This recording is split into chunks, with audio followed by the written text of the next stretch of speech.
आप कक्षा 10 के भूगोल के अध्याय 1 के पाठ संसाधन के बारे में चर्चा कर रहे हैं।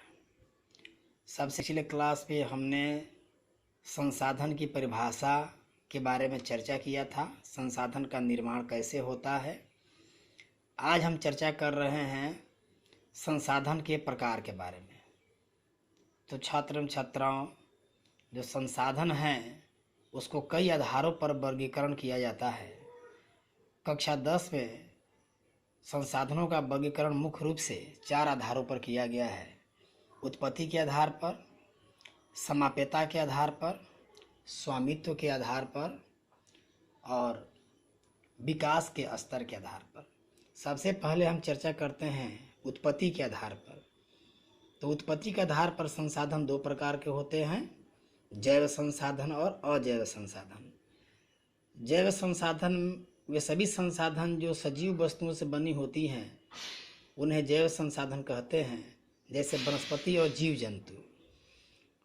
अजैव संसाधन वे सभी संसाधन जो निर्जीव वस्तुओं से बनी होती है, जो निर्जीव होती है, उन्हें अजैव संसाधन कहते हैं, जैसे कि चट्टान, खनिज, हवा, पानी, भूमि इत्यादि।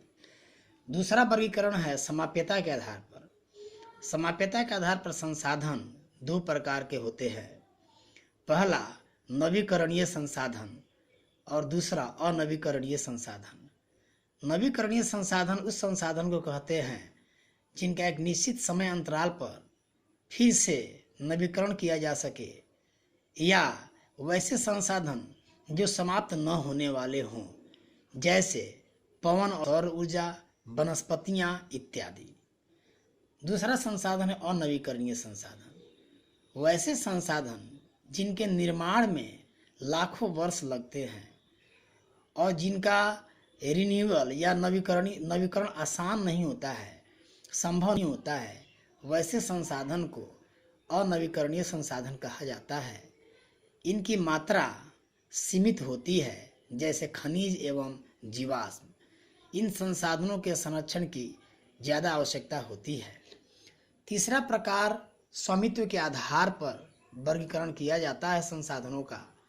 इसमें 4 प्रकार के संसाधन होते हैं: व्यक्तिगत संसाधन, सामुदायिक संसाधन, राष्ट्रीय संसाधन और अंतर्राष्ट्रीय संसाधन। व्यक्तिगत संसाधन वे सभी संसाधन जो किसी व्यक्ति के अधीन, जिसका मालिक कोई एक व्यक्ति होता है, जैसे व्यक्तिगत खेत है, मकान है, बाग है इत्यादि। सामुदायिक संसाधन का अर्थ होता है कि वैसे संसाधन जिस पर पूरे समाज या समुदाय का अधिकार होता है, पूरे समुदाय के लोग उसको मिलकर यूज करते हैं, जैसे खेल का मैदान, पार्क, शामिलात भूमि इत्यादि। शामिलात भूमि का अर्थ होता है कॉमन्स, गांव के वैसे स्थान जहां जिसका उपयोग सभी लोग करते हैं। और तीसरा संसाधन है राष्ट्रीय संसाधन। राष्ट्रीय संसाधन का आशय है कि किसी राष्ट्र के सीमाओं के भीतर के वे सभी संसाधन। तो राष्ट्रीय संसाधन के अंतर्गत व्यक्तिगत संसाधन और सामुदायिक संसाधन आते हैं। और राष्ट्र की सीमाओं के 12 समुद्री मील तक के जो भी संसाधन पाए जाते हैं उस पर उस राष्ट्र का अधिकार होता है और उसे राष्ट्रीय संसाधन कहा जाता है। आपको पता होगा कि किसी राष्ट्र के अंदर जो संसाधन होते हैं वह पूर्ण रूप से व्यक्तिगत नहीं होता है। जैसे अगर हमारे खेत, अगर सरकार को सड़क निकालनी है, रेलवे लाइन बिछानी है, तो किसी भी व्यक्ति का संपत्ति का अधिग्रहण कर सकता है, उसके बदले में उसको मुआवजा दे सकता है, आप मना नहीं कर सकते हैं। और अंतिम संसाधन है अंतर्राष्ट्रीय संसाधन। अंतर्राष्ट्रीय संसाधन वैसे संसाधन होते हैं जो किसी भी देश के 200 समुद्री मील के बाद खुले समुद्र में पाए जाते हैं। ऐसे संसाधन पर किसी एक देश का नियंत्रण नहीं होता है, बल्कि इस पर किसी अंतर्राष्ट्रीय संस्थाओं का नियंत्रण होता है। अंतर्राष्ट्रीय संस्थाएं जैसे यूएनओ उसके सहायक संस्थानों की अनुमति के बाद ही कोई देश इन संसाधनों का दोहन कर सकता है। और जो अंतिम ये संसाधन बहुत महत्वपूर्ण है। 3 नंबर का सवाल इस स्वामित्व के आधार पर के संसाधन से पूछा जाता है। और जो अंतिम संसाधन है वो है विकास के स्तर के आधार पर। ये बहुत महत्वपूर्ण, इसको समझने की बात है। विकास के स्तर के आधार पर संसाधन 4 प्रकार के होते हैं: संभावित संसाधन, वैसे संसाधन जो मानवीय आवश्यकता को पूरा करने की क्षमता रखते हैं और उसको उसको यूज करने के लिए तकनीकी भी मौजूद है, पर पूरा उपयोग हो नहीं रहा है।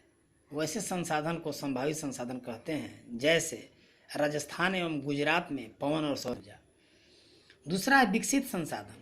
विकसित संसाधन वैसे संसाधन होते हैं जिनका सर्वेक्षण द्वारा मात्रा और गुणवत्ता का निर्धारण हो चुका है और वर्तमान में जिसका उपयोग भी हो रहा है। हमारे पास ऐसी तकनीकी है कि हम उन संसाधनों का उपयोग कर रहे हैं अपने लिए, अपनी आवश्यकता की पूर्ति करने के लिए, जैसे खनिज है, कोयला है, भूमि है इत्यादि।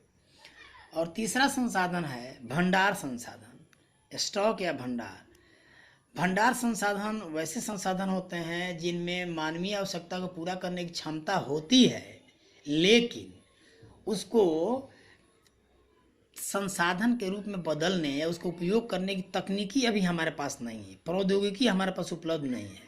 जैसे जल हाइड्रोजन और ऑक्सीजन के यौगिक से बने होते हैं। हाइड्रोजन जो है ऊर्जा का प्रमुख स्रोत है। अगर पानी से हाइड्रोजन को अलग कर लिया जाए तो उससे बहुत बड़ी मात्रा में ऊर्जा बना सकते हैं, यह संभावना है, लेकिन वर्तमान में ऐसी कोई तकनीकी उपलब्ध नहीं है जिससे इसका उत्पादन हो, इसका उपयोग हम लोग कर सकें। ऐसे संसाधन को हम लोग कहते हैं भंडार संसाधन। और चौथा संसाधन है संचित संसाधन। संचित संसाधन भी भंडार संसाधन का ही एक उपरूप है।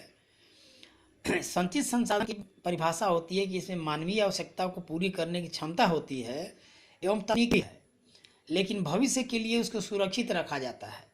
जैसे नदियों में जो जल पाया जाता है उससे बिजली बनाने की पर्याप्त संभावना है और बिजली हमारे मानव आवश्यकता की पूर्ति करती है, लेकिन उसका उपयोग पूर्ण रूप से हम नहीं कर रहे हैं। जब तक हमारा काम ताप बिजली से चलता है, हम नदियों पर कम ही बांध बनाते हैं। इसके अलावा वन है, वन से अनेक चीज़ें हमको पड़ती हैं और तकनीकी भी हमारे पास है वनों को काटने के लिए, वनों से सामान लेने के लिए, लेकिन फिर भी हम क्या करते हैं, वन को सुरक्षित रखते हैं ताकि भविष्य में उसका काम है। तो संसाधन को संचित संसाधन कहते हैं। अंत में आप लोगों के लिए एक गृह कार्य दिया गया है कि स्वामित्व एवं